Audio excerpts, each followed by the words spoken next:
संविधान की उद्देशिका हमसे कह रही है कि हम भारत के लोग, सुनिए यहां पर देखिए, भारत के भौगोलिक सीमाओं के अंदर हम भारत के लोग भारत को एक संपूर्ण प्रभुत्व संपन्न, समाजवादी, पंथनिरपेक्ष, लोकतंत्रात्मक गणराज्य बनाने के लिए हम भारत के लोग भारत को क्या बनाने के लिए प्रयास करेंगे?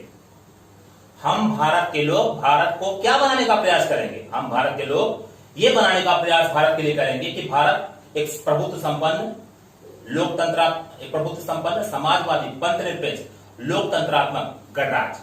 हम भारत के लोग भारत को संपूर्ण प्रभुत्व संपन्न, समाजवादी, पंथनिरपेक्ष, लोकतंत्रात्मक गणराज्य बनाने के लिए ये बनाएंगे भारत को, तथा इसके समस्त नागरिकों में, तथा भारत को बनाएंगे समाजवादी, भारत को बनाएंगे पंथनिरपेक्ष, भारत को बनाएंगे लोकतंत्रात्मक गणराज्य और भारत को बनाएंगे संपूर्ण प्रभुत्व संपन्न। उद्देशिका का जो पहला सेक्शन चल रहा है, हम भारत के लोग भारत को एक संपूर्ण प्रभुत्व संपन्न, समाजवादी, पंथनिरपेक्ष और लोकतंत्रात्मक गणराज्य बनाने के लिए तथा इसके समस्त नागरिकों में सामाजिक, आर्थिक और राजनीतिक न्याय। हम क्या बनाएंगे भारत को? हम भारत को बनाएंगे कौन? We are the people of India. हम भारत के लोग। ये सब सारी शक्तियां किससे प्राप्त हैं? भारत की जनता से प्राप्त। उद्देश्य प्रस्ताव इसको स्पष्ट कर चुका था। तो अब मोदी जी भारत को ऐसा नहीं बनाएंगे। इसके पहले जो देश के प्रधानमंत्री थे, राष्ट्रपति, वो लोग ऐसा नहीं बना रहे। भारत की जनता बना रही है भारत को क्या? पंथनिरपेक्ष। उद्देशिका ऐसा बोल रही है। समाजवादी, लोकतंत्रात्मक, ये लोग को शासन करने वाली बॉडी है और शासन करने के लिए इनको हमने आमंत्रित किया है, इनको चुना है कि आप मेरी इस सोच को शासन के माध्यम से लागू कराइए। तो प्रभुत्व संपन्न, समाजवादी। तो हम भारत को क्या बनाएंगे? बोलिए। प्रभुत्व संपन्न बनाएंगे, समाजवादी बनाएंगे, पंथनिरपेक्ष बनाएंगे और लोकतंत्रात्मक गणराज्य बनाएंगे। तो हम भारत के लोग भारत को संपूर्ण प्रभुत्व संपन्न, समाजवादी, पंथनिरपेक्ष, लोकतंत्रात्मक गणराज्य बनाने के लिए, जब भारत को इस तरह से हमने बना लिया, सोचिए भारत क्या बना? भारत प्रभुत्व संपन्न बना, भारत लोकतंत्रात्मक गणराज्य बना, भारत समाजवादी बना और भारत पंथनिरपेक्ष बना। ये बन गया। और इस देश की सीमाओं के अंतर्गत भारत के समस्त नागरिकों को, ये भारत के नागरिकों को मिल रहा है, किसी और को नहीं मिल रहा है, तथा भारत के समस्त नागरिकों को क्या मिलेगा? पॉलिटिकल जस्टिस मिलेगा, सोशल जस्टिस मिलेगा और इकोनॉमिकल जस्टिस मिलेगा। तथा भारत के समस्त नागरिकों को सामाजिक, आर्थिक और राजनीतिक न्याय के 3 सेगमेंट, राजनीतिक, आर्थिक और सामाजिक, तथा भारत के समस्त नागरिकों को, ये सारे नागरिकों को मिलेगा, तथा भारत के समस्त नागरिकों को सामाजिक, आर्थिक और राजनीतिक न्याय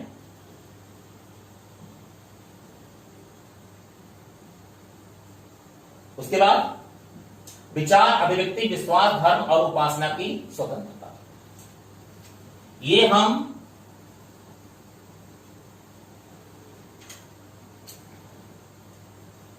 न्याय से जोड़ करके देख रहे हैं। न्याय, विचार, अभिव्यक्ति, विश्वास, धर्म और उपासना की स्वतंत्रता। यहां से देखिए, ये समझ नहीं आता है, ध्यान से दीजिएगा मेरी बातों को। यहां से समझ नहीं आता है कि ये 2 अलग अलग सेंटेंस हो रहे हैं या दोनों को एक ही साथ मिला करके पढ़ा जाए। सामाजिक, आर्थिक और राजनीतिक न्याय को विचार, अभिव्यक्ति, विश्वास, धर्म और उपासना की स्वतंत्रता के साथ जोड़कर भी पढ़ा जाए या अलग अलग पढ़ा जाए। यहां से स्पष्ट नहीं हो रहा है, लेकिन ये बातें स्पष्ट कहां से जाती है? इस उद्देशिका के प्रेम्बल्स में, यानी कि इंग्लिश जो इसका वर्जन है वहां से ये स्पष्ट हो जाती है। आइए देखिए कैसे स्पष्ट हो जाती है। इस वाले सेक्शन पे न्याय नहीं है, इस वाले सेक्शन पे स्वतंत्रता है, विचार, अभिव्यक्ति, विश्वास, धर्म और उपासना की स्वतंत्रता। और इस वाले सेगमेंट पर न्याय है। कैसे? देखिए इसको। Justice, justice, social, economical and political and liberty of thoughts, expression, belief, faith and worship. तो तथा इसके समस्त नागरिकों को हम क्या देंगे? अब दोनों को जोड़ करके चलना पड़ेगा।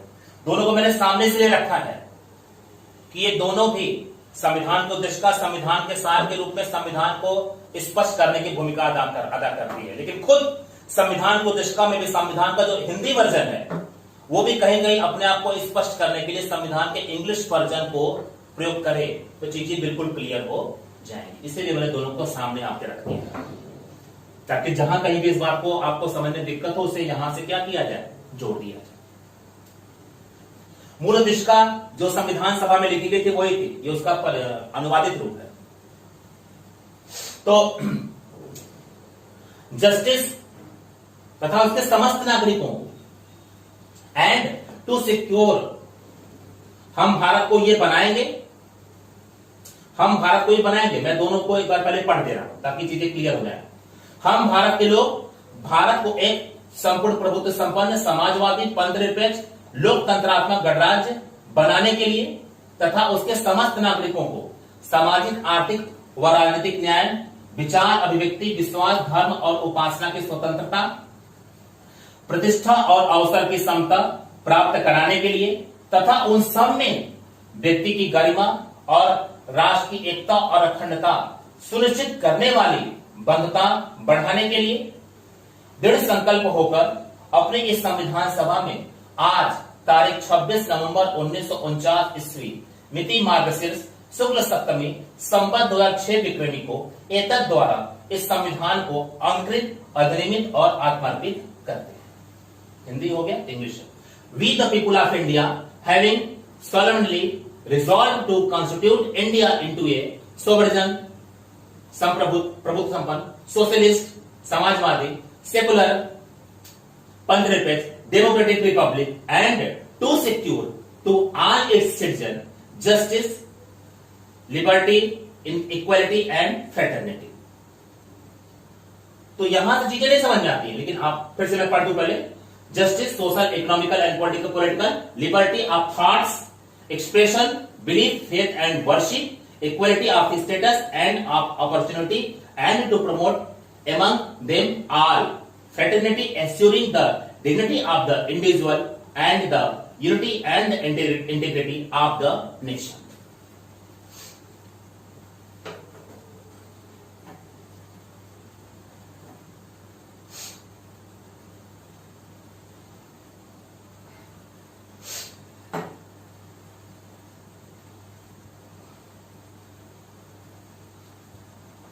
Integrity of the nation in our constituent assembly this 26th days of November 1949 hereby adopt, enact and give to ourselves this constitution।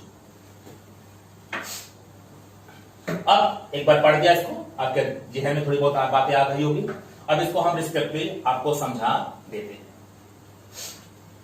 तो देखिए क्या कर रहा है ये। हमने यहां पर दोनों को एक साथ लिखा है कि कई बार हिंदी के मैटर को हम जो बताएंगे लिखी गई बातों से उसको समझना आपके लिए कंफ्यूजन खड़ा हो सकता है। अगर कोई संविधान के उद्देश्य का कोड पहले जानता होगा, है ना, और वो उसने केवल हिंदी पढ़ा होगा तो कहेगा नहीं, ऐसा नहीं हो सकता। इसलिए वो कंफ्यूजन आपके जहन में ना आए, इसलिए ये इंग्लिश वर्जन आपके सामने रखा गया है। दोनों को जोड़ करके आपकी संविधान के उद्देश्य को बिल्कुल क्लियर आपको समझाया जा सकता है। और मैंने आपसे पहले बता दिया था कि सिविल सेवा के अभ्यर्थी के लिए, प्रतियोगी के लिए संविधान के उद्देश्य को उसके जहन में स्थापित होना बहुत जरूरी। तो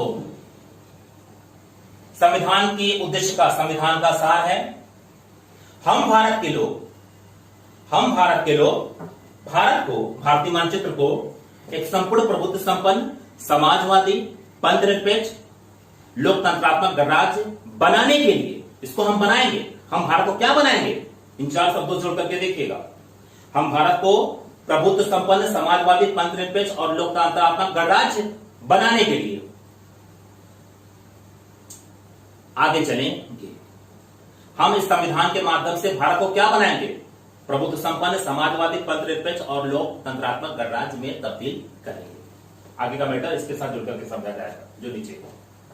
अगर आप इसको सेगमेंट में जोड़ करके पढ़ना चाहते हैं तो एक एक को अलग कर दें। हम भारत को बनाने के लिए इस संविधान को अंगीकृत, अधिनियमित और आत्मार्पित करते हैं। हर सेगमेंट के साथ ये लाइन जोड़ करके पढ़ी जा सकती है। इस संविधान को, हम भारत को, अब ऐसे पढ़िए, हम भारत के लोग भारत को संपूर्ण प्रभुत्व संपन्न, समाजवादी, पंथनिरपेक्ष, लोकतंत्रात्मक गणराज्य बनाने के लिए इस संविधान को अंगीकृत, अधिनियमित और आत्मार्पित करते हैं।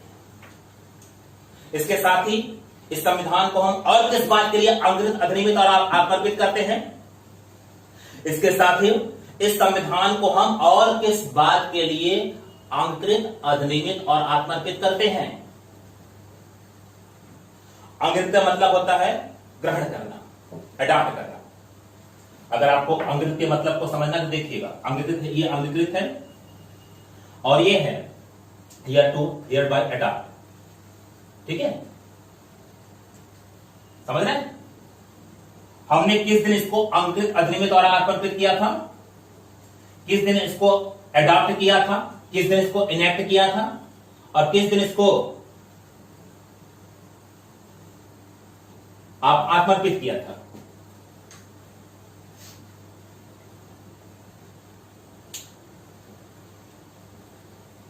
किस दिन हमने इसको अधिनियमित किया था? किस दिन इसको हमने अंगीकृत किया था? 26 नवंबर 1949 को हमने अपने संविधान को 26 नवंबर 1949 को अंगीकृत कर लिया था। उद्देश्य बोल रही है, हमने 26 नवंबर 1949 को इसको अधिनियमित भी कर दिया था।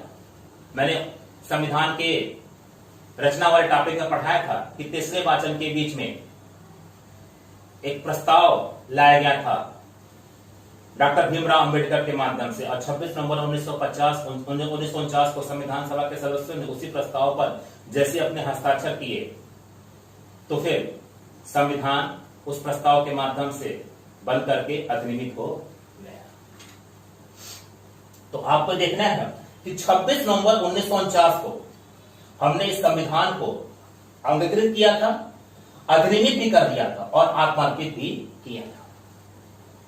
अधिनियम तो बन जाता है, उसका लागू होना एक पर्टिकुलर डेट को हो सकता है। तो अडॉप्ट किया था, इनेक्ट किया था एंड गिव अवरसेल्फ, आत्मार्पित करना, खुद को ही से सौंप भी दिया था।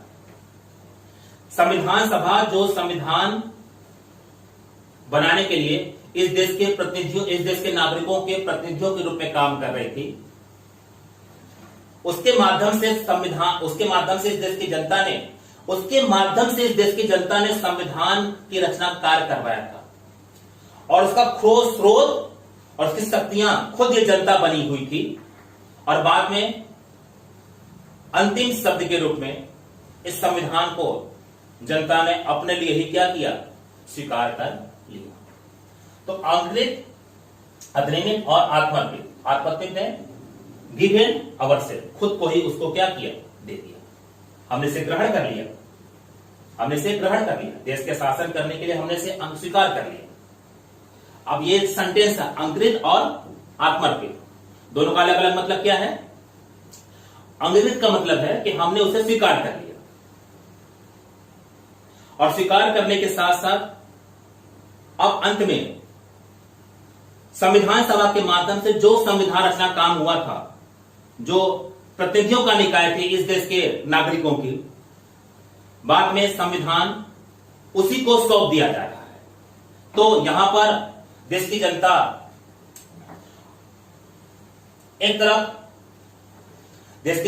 तरफ उद्देश्यता के माध्यम से संविधान को ग्रहण भी कर रही है, हाँ ठीक है, ये स्वीकार भी कर रही है, और इसके साथ साथ उसे क्या कर रही है? आत्मार्पित भी कर रही है, और खुद को दे रही कि हाँ लीजिए आपकी संपत्ति भी हो गई।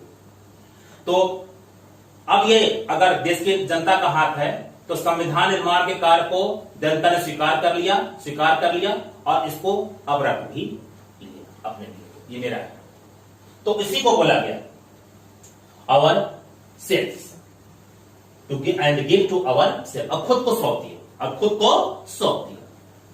लीजिए भैया, आप अपना ले लीजिए। ये भारत की जनता है, ये भारत की जनता है, ये संविधान है जो संविधान सभा के माध्यम से बनी थी। जनता ने संविधान सभा के माध्यम से बनाए जाने वाले संविधान को ग्रहण किया 26 नवंबर 1949 को। यह ग्रहण इस रूप में है कि जनता ने अपना प्रतिनिधि संविधान सभा के रूप में रखा था, और जब प्रस्ताव पर संविधान सभा के प्रतिनिधियों के रूप में संविधान सभा के सदस्यों ने जनता के प्रतिनिधि के रूप में जनता के प्रतिनिधि के रूप में संविधान सभा के सदस्यों ने 26 नवंबर 1949 को जैसे हस्ताक्षर किए, वो हस्ताक्षर इस बात का प्रूफ था, और चूंकि वो जनता के प्रतिनिधि थे इसलिए जनता ने इसको ग्रहण कर लिया, जनता ने इसको अधिनियमित कर दिया, और बाद में चूंकि ये जनता का शासन है, जनता का संविधान है, इसलिए इसे जनता को सौंप भी दिया गया। तो गिव अवर सेल्फ, ये जनता के हाथ में आत्मर्पित करना। जनता ने इसको अपने लिए स्वीकार भी कर लिया कि हाँ ठीक है, ग्रहण भी कर लिया, स्वीकार कर लिया, उसके साथ अब चल रही है, अब उसको सौंप दिया गया। ठीक है, आगे चला जाए। तो हम आपसे बता रहे थे कि आप हर एक सेंटेंस के साथ जुड़ करके देखिए और बोलिए। तो भारत एक संपूर्ण प्रभुत्व संपन्न समाजवादी पंथनिरपेक्ष लोकतंत्रात्मक, हम भारत के लोग भारत को संपूर्ण प्रभुत्व संपन्न समाजवादी पंथनिरपेक्ष लोकतंत्रात्मक गणराज्य बनाने के लिए इस संविधान को अंकुरित, अधिनियमित और आत्मार्पित करते हैं। हम इस संविधान को किस लिए आत्मार्पित करते हैं? भारत को संपूर्ण प्रभुत्व संपन्न समाजवादी पंथनिरपेक्ष और लोकतंत्रात्मक गणराज्य बनाने के लिए।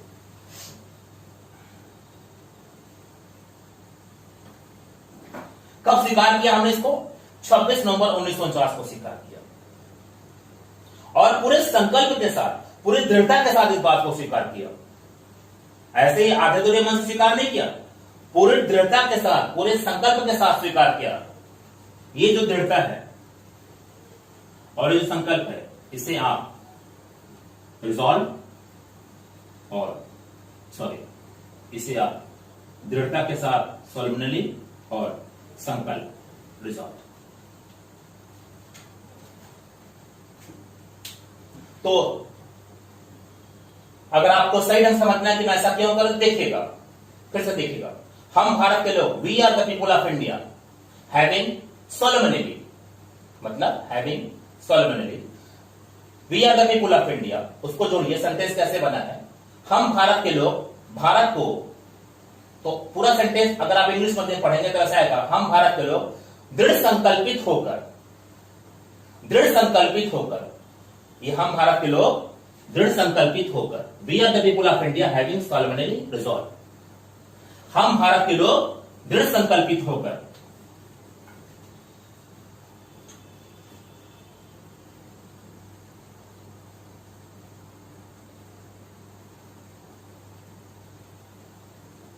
अपनी इस संविधान सभा में, हम भारत के लोग दृढ़ संकल्पित होकर कॉन्स्टिट्यूट इंडिया इनटू, बनाने के लिए कॉन्स्टिट्यूट इंडिया इनटू, हम भारत के लोग भारत को एक, देखिए सेंटेंस है, भारत को एक बनाने के लिए कॉन्स्टिट्यूट, बनाने के लिए कॉन्स्टिट्यूट भारत को एक, इंडिया, कॉन्स्टिट्यूट इंडिया इनटू। तो फिर से देखिएगा, हम भारत के लोग, we the people of India, हम भारत के लोग दृढ़ संकल्प, सोलमनली रिजॉल्व टू कॉन्स्टिट्यूट, बनाने के लिए इंडिया, भारत को एक बनाने के लिए। तो इस तरह से आपको दोनों के योग से उद्देशिका को ठीक से ढंग से समझने का मौका मिलेगा। तो ओवरऑल आपसे ये बता रहा था कि हम भारत के लोग भारत को संपूर्ण प्रभुत्व संपन्न समाजवादी पंथनिरपेक्ष लोकतंत्रात्मक गणराज्य बनाने के लिए इस संविधान को अंगीकृत, अधिनियमित और आत्मार्पित करते हैं।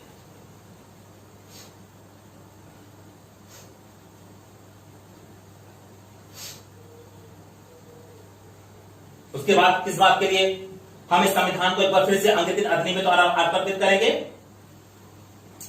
तथा इसके समस्त नागरिकों को हम क्या देंगे? न्याय देंगे। न्याय कैसा? सामाजिक, आर्थिक और राजनीतिक। इसके समस्त नागरिकों को हम क्या देंगे? स्वतंत्रता देंगे। किस बात की स्वतंत्रता? विचार, अभिव्यक्ति, विश्वास, धर्म और उपासना की। किस बात की स्वतंत्रता आपको? इस संविधान के माध्यम से मैं फिर से रिपीट कर दूं, उद्देश्य प्रस्ताव को उस उद्देशिका के रूप में कन्वर्ट किया गया था। उद्देशिका संविधान का सार है। उद्देशिका प्रत्येक अधिनियम की उद्देशिका के रूप में जानी जाती है और उद्देशिका उस अधिनियम के उद्देश्यों, कोई मूलभूत मूल्य है तो वो उसके लक्ष्यों और दर्शनों को अपने में समाहित करती है। इस प्रकार संविधान की उद्देशिका भी संविधान के मूलभूत मूल्यों, उसके दर्शन, उसके उद्देश्यों और उसके लक्ष्यों को अपने में समाहित करने के साथ ही संविधान को अति संक्षिप्त रूप में प्रदर्शित करती है और इस प्रकार से संविधान के सार के रूप में अपने आप को प्रदर्शित कर देती है। और इसी जगह से आपको भी सिविल सेवा की प्रिपरेशन करने वाले विद्यार्थी के रूप में मैं तार्किक मैसेज आपको देना चाहता हूं कि अगर आप एक विषय वस्तु का अति संक्षिप्त रूप प्रदर्शित करना चाहते हैं तो आप उस अति संक्षिप्त रूप में उद्देशिका के अंतर्गत जो बातें दर्ज है उसी का आधार लेकर के उसको प्रदर्शित करिए और ऐसे में उस विषय वस्तु के उद्देश्यों, मूलभूत मूल्यों, लक्ष्यों और दर्शनों को अगर आप एक जगह पर इकट्ठा करके उसको एक वाक्य रचना में सही ढंग से ढाल दें तो इसे ही बड़ा ही तार्किक अति संक्षिप्त रूप रखा जाएगा और ऐसे में विषय वस्तु के सार को अति संक्षिप्त रूप प्रदर्शित करने का इसे सबसे बेहतर माध्यम माना जाएगा। इसे सबसे बेहतर माध्यम माना जाएगा। तो reading comprehension, passage of comprehension में प्रारंभिक परीक्षा में जो कॉम्प्रिहेंशन का पैसेज आता है और उसमें जब आपको उस पैसेज का सार लिखने के लिए भी, पकड़ने के लिए बोला जाता है तो आप यहां पर आकर के सार के अंतर्गत सोचेंगे तो आपको काफी फायदा मिलेगा।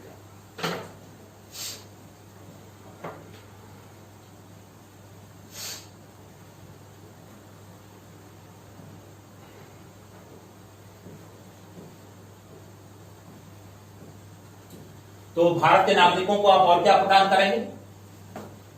तो ऐसा नहीं है, यहां पर देखना है कि तथा उसके समस्त नागरिकों को, केवल हम सामाजिक, आर्थिक और राजनीतिक न्याय, विचार, व्यक्ति, विश्वास, धर्म और उपासना की स्वतंत्रता, इतना नहीं है।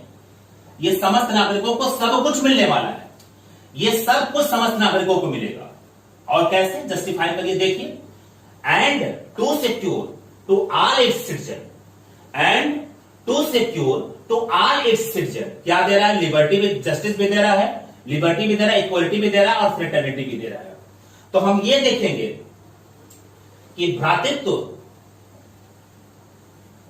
वहां पर है कि नहीं है, जस्टिस वहां पर है कि नहीं है, लिबर्टी वहां के लोगों को मिले कि नहीं मिल रही है और इक्वलिटी वहां के लोगों को मिल रही कि मिल नहीं रही है।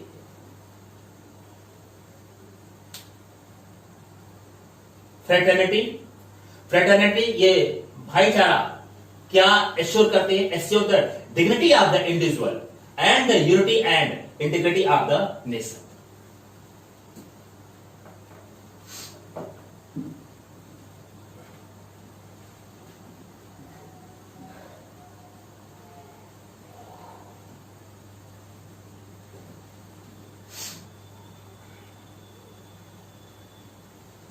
उद्देशिका में इस सबको एक ब्लॉक में रखा गया, संपूर्ण प्रभुत्व संपन्न समाजवादी पंथनिरपेक्ष लोकतंत्रात्मक गणराज्य, ये ब्लॉक में रखा गया। उसी तरह से एक ब्लॉक यहां पर और बनाया, राष्ट्रीय एकता और अखंडता का। हिंदी में भी देख लीजिएगा और इंग्लिश में भी देख लीजिएगा। यहां पर भी एक ब्लॉक है यहां से यहां तक, और यहां पर भी एक ब्लॉक है यहां से यहां तक, unity and integrity of the nation. पहले केवल यूनिटी था आपके संविधान में, 1976 में 42 संविधान संशोधन के माध्यम से उद्देशिका में परिवर्तन किया गया था और यूनिटी एंड इंटीग्रिटी, इंटीग्रिटी शब्द को भी वहां पर जोड़ दिया गया था।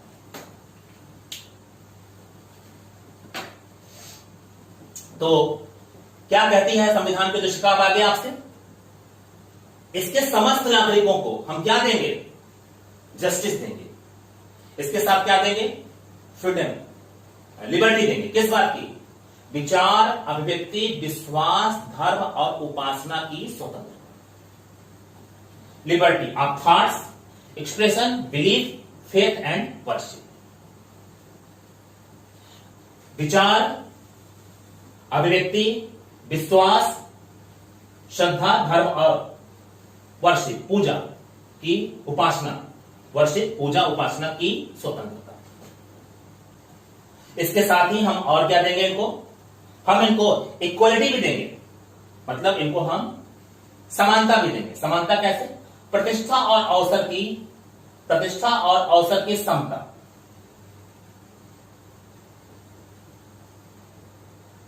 किसकी समता, समानता? प्रतिष्ठा और अवसर की समता।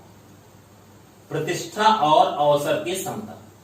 इनको हमने फ्रीडम क्या, इनको हमने ये लिबर्टी क्या दिया था, स्वतंत्रता क्या दी थी इनको हमने जस्टिस किस बात का दिया था, और हम इस संविधान के माध्यम से इस देश को किस रूप में बनाना चाहते थे। तो सोलमनी रिजॉल्व, दृढ़तापूर्वक, दृढ़ संकल्प के साथ हम ये बात कर रहे हैं कि हम दृढ़ संकल्प के साथ, हम इस देश के नागरिक दृढ़ संकल्प के साथ इस बात को कर रहे हैं कि हम भारत के लोग भारत को एक बनाने के लिए, टू कॉन्स्टिट्यूट इंडिया इनटू ए, इस सेंटेंस टूटा हुआ, बनाने के लिए टू कॉन्स्टिट्यूट भारत को एक, इंडिया इनटू ए, भारत को एक, इंडिया इनटू ए, भारत को एक, इंडिया इनटू ए, भारत को एक, इंडिया इनटू ए बनाने के लिए टू कॉन्स्टिट्यूट। क्लियर?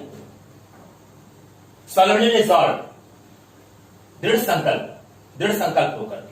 तो आपको जब इंग्लिश वर्जन में जा रहे हैं तो ये सेंटेंस रचना इसके साथ, फिर ये आ रहा है, और फिर ये आ रहा है, और फिर ये आ रहा है। पहले we are the people of India, फिर ये आ रहा है फर्स्ट स्टेज पर, सेकंड स्टेज पर ये आ रहा है, फिर थर्ड स्टेज पर ये आ रहा है, फिर फोर्थ स्टेज पर ये आ रहा है, फिर फिफ्थ स्टेज पर आ रहा है। We the people of India having solemnly resolve to constitute India into ए,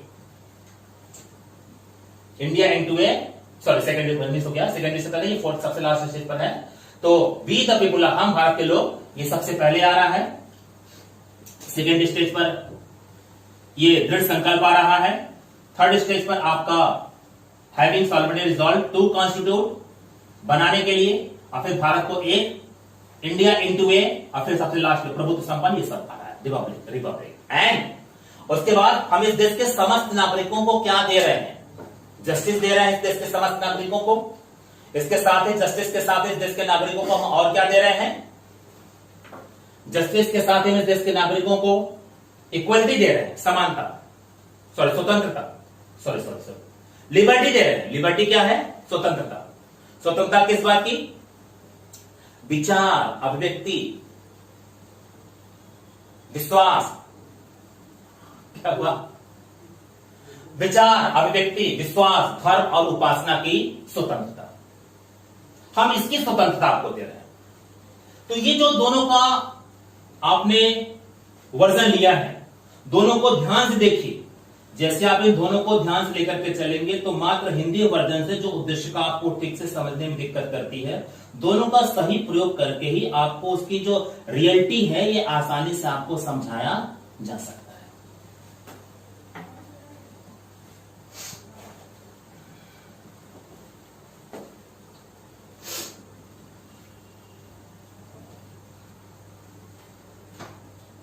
तो लिबर्टी के बाद किसकी बात आती है? इक्वलिटी की बात आती है। इक्वलिटी किसकी? प्रतिष्ठा और अवसर की समता। Equality of status and of opportunities. Equality of status and of opportunities. Equality of status and of opportunities. प्रतिष्ठा और अवसर की समता। तो हम भारत के लोग भारत को एक संपूर्ण प्रभुत्व संपन्न समाजवादी पंथनिरपेक्ष लोकतंत्रात्मक गणराज्य बनाने के लिए भी इस संविधान को अंकुरित, अधिनियमित और आत्मान्वित करते हैं। इसके साथ ही इस देश के समस्त नागरिकों को सामाजिक, आर्थिक और राजनीतिक न्याय दिलाने के लिए भी संविधान को अंकुरित, अधिनियमित और आत्मान्वित करते हैं। और इसके साथ ही इस देश के समस्त नागरिकों को विचार, अभिव्यक्ति, विश्वास, धर्म और उपासना की स्वतंत्रता, विचार, अभिव्यक्ति, विश्वास, धर्म और उपासना की स्वतंत्रता प्रदान कराने के लिए भी इस संविधान को अंकुरित, अधिनियमित और आत्मान्वित करते हैं। इस संविधान को अंकुरित, अधिनियमित और आत्मान्वित करते हैं। और इसके लिए मैंने पहले ही आपको बता दिया है कि चूंकि आईएएस और पीसीएस की प्रिपरेशन करने वाले विद्यार्थियों को संविधान के उद्देश्य का उनके जेहन में पूरी तरह से स्थापित होनी चाहिए। अगर Indian political system and governance प्रारंभिक परीक्षा से साक्षात्कार तक की पूरी प्रिपरेशन का एक आधारभूत विषय है, जिसका एक हिस्सा इंडियन पॉलिटिकल सिस्टम है उसका जो मूल हिस्सा है आपका इंडियन कॉन्स्टिट्यूशन है, और इंडियन कॉन्स्टिट्यूशन रूपी भारतीय संविधान रूपी बृहद पुस्तक को सार के रूप में उद्देशिका समाहित करती है, और जो कि इस बृहद पुस्तक रूपी खुली हथेली का एक बंद मुट्ठी के रूप में परिवर्तन है। आप इसके माध्यम से संविधान को खोल करके पढ़ सकते हैं, और इसलिए संविधान की उद्देशिका आपके जेहन में संविधान को जानने समझने के लिए, जिसके माध्यम से भारतीय शासन व्यवस्था को आसानी से समझा जा सकता है, और जिसके आधार पर प्रारंभिक परीक्षा से साक्षात्कार की पूरी प्रिपरेशन को सारे विषयों के साथ जोड़ करके यूपीएससी की परीक्षा के दृष्टिकोण से आसानी से समझाया जा सकता है। ये सारा काम एक साथ पॉसिबल हो जाए। तो हम प्रतिष्ठा और अवसर की समता भी प्रदान कर रहे हैं उसको। हम इस देश के समस्त नागरिकों को प्रतिष्ठा और अवसर की समता भी प्रदान कर रहे हैं।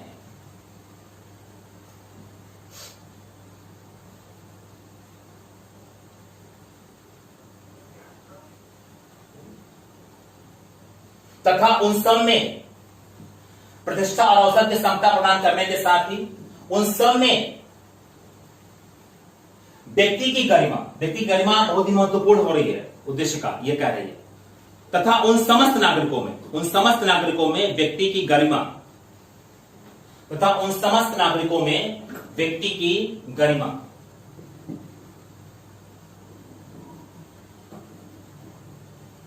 और राष्ट्र की एकता और अखंडता सुनिश्चित करने वाली बंधुता बढ़ाने के लिए, तो एक ऐसी बंधुता हम बढ़ाएंगे, एक ऐसी फ्रेटर्निटी हम लेकर के आएंगे, एक ऐसी बंधुता भाईचारा हम बढ़ाएंगे जो व्यक्ति की गरिमा को प्रदान करेगी और इसके साथ साथ राष्ट्र की एकता और अखंडता को भी सुनिश्चित करेगी।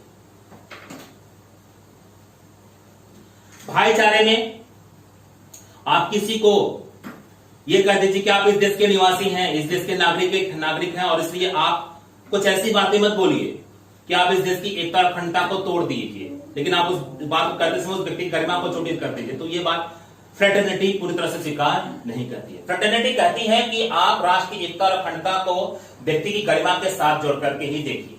अगर व्यक्ति की गरिमा प्रभावित होगी तो एकता और अखंडता भी क्या होगी, प्रभावित होगी। तो फ्रेटर्निटी भाईचारे को हम केवल राष्ट्र की एकता और अखंडता के लिए नहीं मांगते हैं। भाईचारा तब पनपेगा जब भाईचारे के लिए व्यक्ति की गरिमा भी उस समुदाय में सुरक्षित रहेगी। तो फ्रेटर्निटी, तो अगर आप हिंदी वर्जन से जाकर के देखेंगे तो लगेगा कि दो अलग अलग सेंटेंस है, व्यक्ति की गरिमा और राष्ट्रीय एकता और अखंडता सुनिश्चित करने वाली बंधुता बढ़ाने के लिए।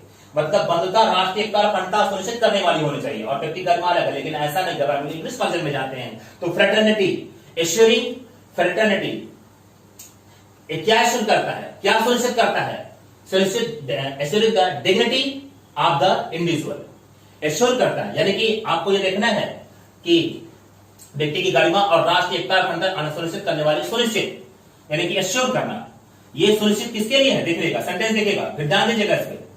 व्यक्ति की गरिमा और राष्ट्रीय एकता और अखंडता सुनिश्चित, यहां पर हिंदी में राष्ट्रीय एकता और अखंडता के साथ सुनिश्चित है, लेकिन आप देखिएगा फ्रेटर्निटी एश्योरिंग सुनिश्चित करता है the dignity of the individual, यानी कि व्यक्ति गरिमा यहां पर एश्योर करने के लिए पहले आ गई है।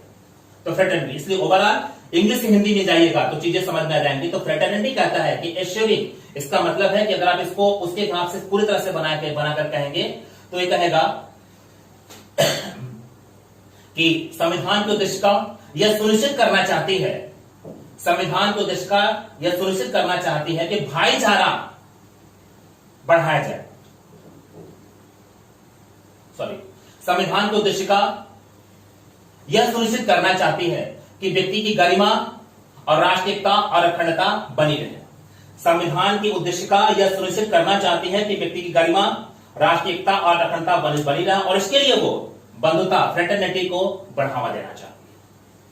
फ्रेटर्निटी को बढ़ावा देना चाहती है। वर्तमान में बंधुता काफी हद तक प्रभावित होती हुई देखी जा रही है, जो व्यक्ति की गरिमा के स्तर पर भी है और साथ साथ राष्ट्रीय एकता और अखंडता के लिए भी काफी खतरनाक दिशा में आगे बढ़ रही है। तो इसके साथ भी आप जुड़ करके देखिएगा तो हम ये कहेंगे कि व्यक्ति की गरिमा और राष्ट्रीय एकता और अखंडता को सुनिश्चित करने वाली बंधुता बढ़ाने के लिए भी संविधान सभा के अंतर्गत हम भारत के लोग इस संविधान को अंकृत, अधिनियमित और आत्मार्पित करते हैं। तो हमने भारत को किसके लिए अंकृत अधिनियमित किया, आत्मार्पित किया? प्रभुत्व संपन्न समाजवादी पंथनिरपेक्ष लोकतंत्रात्मक गणराज्य बनाने के लिए, सामाजिक आर्थिक और राजनीतिक न्याय दिलाने के लिए, विचार अभिव्यक्ति विश्वास धर्म और उपासना की स्वतंत्रता दिलाने के लिए, प्रतिष्ठा और अवसर की समता प्रदान करने के लिए तथा व्यक्ति की गरिमा और राष्ट्र की एकता और अखंडता सुनिश्चित करने वाली बंधुता बढ़ाने के लिए। ये अलग अलग सेगमेंट है। फिर से रिपीट कर दूं, हमने संविधान की उद्देशिका को किस रूप में देखा? संविधान की उद्देशिका के माध्यम से संविधान के सार को लेकर के आया जा रहा है और संविधान का सार जिस रूप में संविधान बोल रहा है उसी को बता रहा है। तो संविधान क्या बोल रहा है, सार उसको बता रहा है। संविधान बोल रहा है कि हम इस देश के जो नागरिक हैं, भारत को एक संपूर्ण प्रभुत्व संपन्न समाजवादी पंथनिरपेक्ष लोकतंत्रात्मक गणराज्य बनाने के लिए इस संविधान को अंकृत, अधिनियमित और आत्मार्पित कर रहे हैं। इसके साथ साथ इस देश के नागरिकों को सामाजिक आर्थिक और राजनीतिक न्याय दिलाने के लिए इस संविधान को अंकृत, अधिनियमित और आत्मार्पित कर रहे हैं। इसके साथ ही साथ इस देश के नागरिकों में विचार अभिव्यक्ति विश्वास धर्म और उपासना की स्वतंत्रता दिलाने के लिए भी संविधान को अंकृत, अधिनियमित और आत्मार्पित कर रहे हैं। इसके साथ साथ इस देश के नागरिकों में प्रतिष्ठा और अवसर की समता, इक्वलिटी दिलाने के लिए भी इस संविधान को अंकृत, अधिनियमित और आत्मार्पित करते हैं। और इसके साथ साथ इस देश के नागरिकों को व्यक्ति की गरिमा और राष्ट्रीय एकता अखंडता सुनिश्चित करने वाली बंधुता बढ़ाने के लिए भी इस संविधान को अंकृत, अधिनियमित और आत्मार्पित करते हैं। तो संविधान का 22 भाग 395 अनुच्छेद और संविधान के अनुसूचियों के अंतर्गत जो नीतिगत दस्तावेज लेकर के आ रहा है, जिसको हमने पहले भी आपको व्यवहारिक शब्दावली में बताया था कि व्यक्ति समाज और शासन के बीच की पूरी क्रियाओं प्रतिक्रियाओं का लिखित साथ हमारा संविधान, वो संविधान के उद्देशिका के अंतर्गत जो मुट्ठी आपको दिख रही थी इस पूरी खुली पुस्तक का, उसके माध्यम से अगर आप पुस्तक को खोलना चाहें और पुस्तक का एक सारभूत अंश आप उद्देशिका के रूप में समझना चाहें तो ये हमने आपके सामने स्पष्ट कर दिया।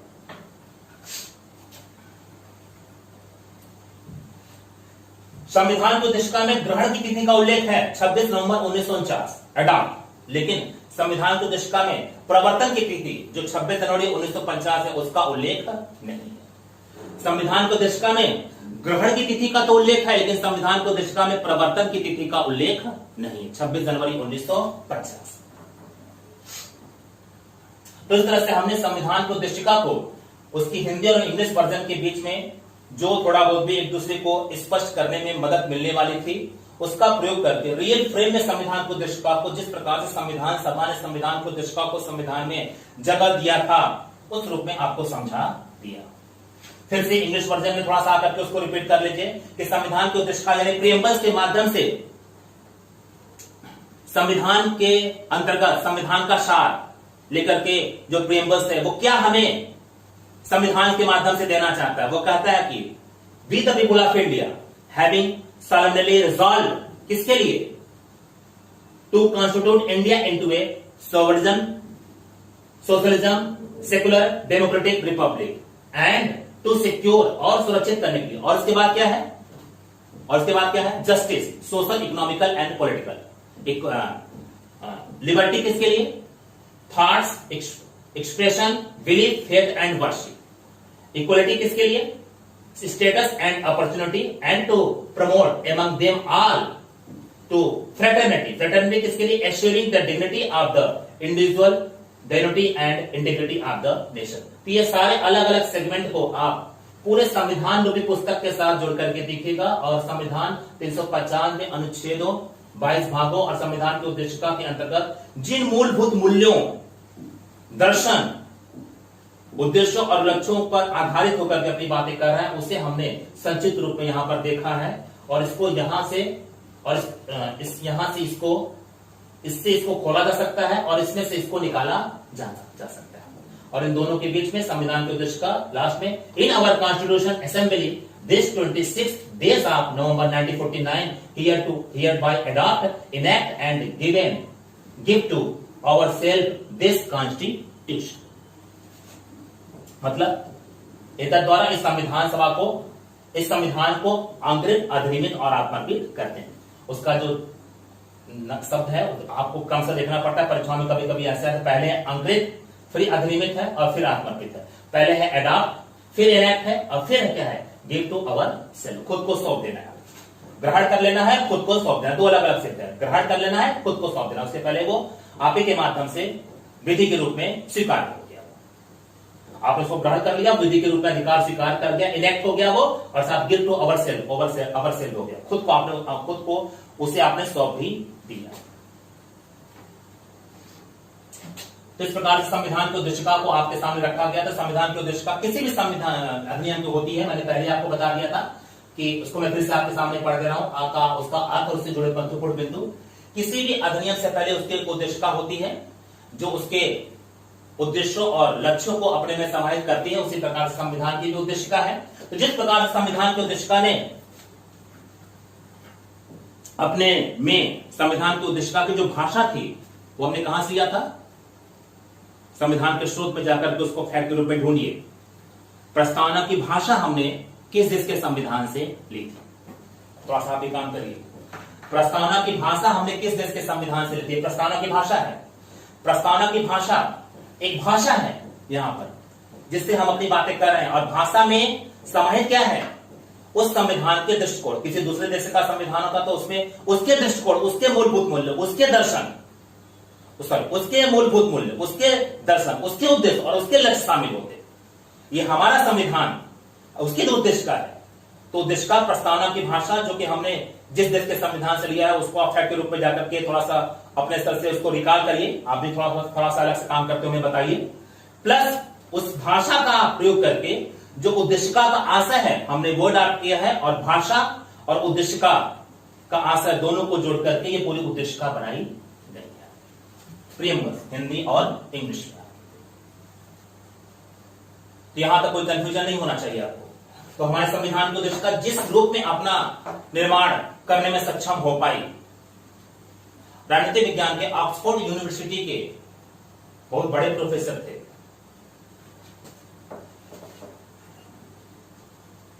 अर्नेस्ट वाटर, ऑक्सफोर्ड के, अर्नेस्ट वाटर, ये बहुत बड़े प्रोफेसर माने जाते हैं। इन्होंने ये कहा कि राजनीतिक विज्ञान की पुस्तकों में राजनीतिक विज्ञान के अध्यापक के रूप में लिखते समय और पढ़ाते समय जो कुछ भी हमने राजनीतिक विज्ञान के तहत अब तक खुद सोचा था इस देश की उद्देशिका में, वो सारी बातें एक जगह पर बड़े कम शब्दों में बड़ी खूबसूरती से संकलित कर दी गई थी। और इसलिए मैं बड़े खुले मन से भारतीय संविधान की उद्देशिका की प्रशंसा करता हूं, और इसी को यहां पर इस रूप में रखा गया है कि संविधान की बुरी बुरी प्रशंसा किसने की थी, अर्नेस्ट वाटर ने की थी।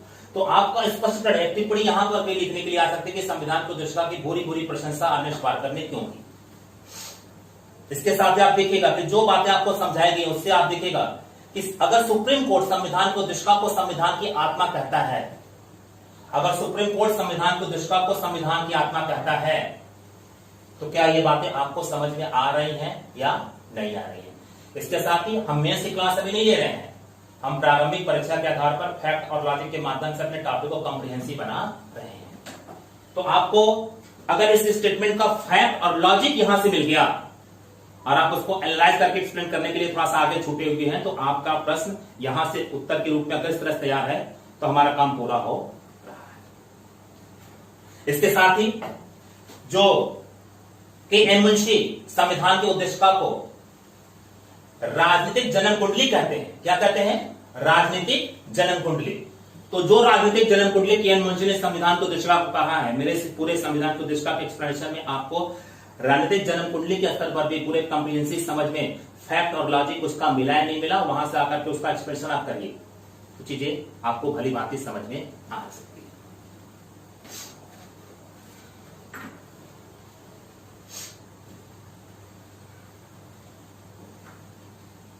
तो उद्देशिका जुड़े महत्वपूर्ण कथन है। संविधान की आत्मा उच्चतम न्यायालय ने बोला, संविधान की बुरी बुरी प्रशंसा अर्नेस्ट वाटर ने की, राजनीतिक जन्म कुंडली के.एन. मुंशी ने कहा। इसके साथ ही उद्देशिका की जितनी भी शब्दावलियां हैं आगे के क्लास लेक्चर में इन सबको क्रमशः एक के बाद एक स्पष्ट किया जाना है। संप्रभुता, समाजवाद, पंथनिरपेक्षता, लोकतंत्रात्मक गणराज्य, न्याय, स्वतंत्रता, समानता, राष्ट्रीय एकता, अखंडता, बंधुता, व्यक्ति गरिमा, ये सब अलग अलग एक्सप्लेन किए जाने। जिन टॉपिकों से जुड़ करके ये पूरा उद्देश्य का वाला सेगमेंट चला गया था, मैं फिर से एक बार उसको रिपीट कर दूं। उद्देश्य प्रस्ताव से जुड़े महत्वपूर्ण बिंदु क्या थे, संविधान की उद्देशिका क्या कहती है, उद्देशिका का आशय क्या है, उद्देशिका से जुड़े महत्वपूर्ण कथन क्या है, महत्वपूर्ण शब्दावलियां, तो उद्देशिका से जुड़े महत्वपूर्ण कथन ये आ गए। किसने क्या कहा इसको, उद्देशिका का आशय ये है आपका, ये आशय है, और संविधान की उद्देशिका ये आपके संविधान की उद्देशिका हो गई, ये आपके संविधान की उद्देशिका हो गई, और उद्देश्य प्रस्ताव जुड़े महत्वपूर्ण बिंदु ये आपका उद्देश्य प्रस्ताव जुड़ा महत्वपूर्ण बिंदु हो गया। अब आपका जो शेष टॉपिक आगे क्लास लेक्चर में बचा रहेगा, उसमें हम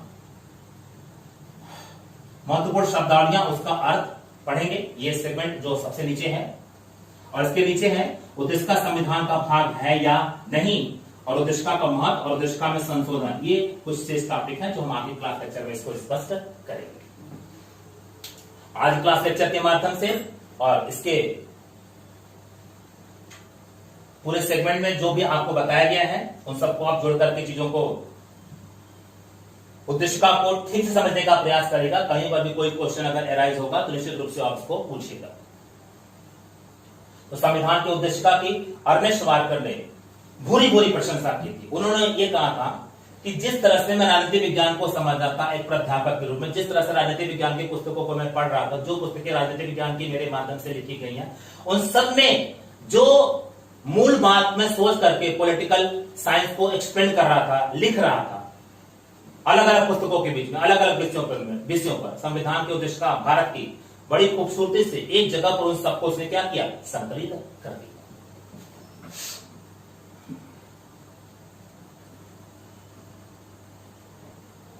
तो संविधान की उद्देशिका एक बार फिर से हम उसको रिपीट करते रहे। हम भारत के लोग भारत को एक संपूर्ण प्रभुत्व संपन्न समाजवादी पंथनिरपेक्ष लोकतंत्रात्मक गणराज्य बनाने के लिए तथा उसके समस्त नागरिकों में सामाजिक, आर्थिक और राजनीतिक न्याय, विचार, अभिव्यक्ति, विश्वास, धर्म और उपासना की स्वतंत्रता प्रदान करने के लिए, उपासना की स्वतंत्रता, प्रतिष्ठा और अवसर की समता प्राप्त कराने के लिए तथा उन सब में व्यक्ति की गरिमा और राष्ट्रीय एकता अखंडता सुनिश्चित करने वाली बंधुता बढ़ाने के लिए दृढ़ संकल्प होकर अपने संविधान सभा में आज तारीख 26 नवंबर 1949 को मिति मार्गशीर्ष शुक्ल सप्तमी संवत और 6 विक्रमी को एतद द्वारा इस संविधान को अंकुरित, अधिनियमित और अर्पित कर दे। जिस प्रकार से ये शब्दावलियां एक के बाद एक क्रमशः आई हैं, वो क्रम आपको थोड़ा सा अपने जेहन में रखना होगा।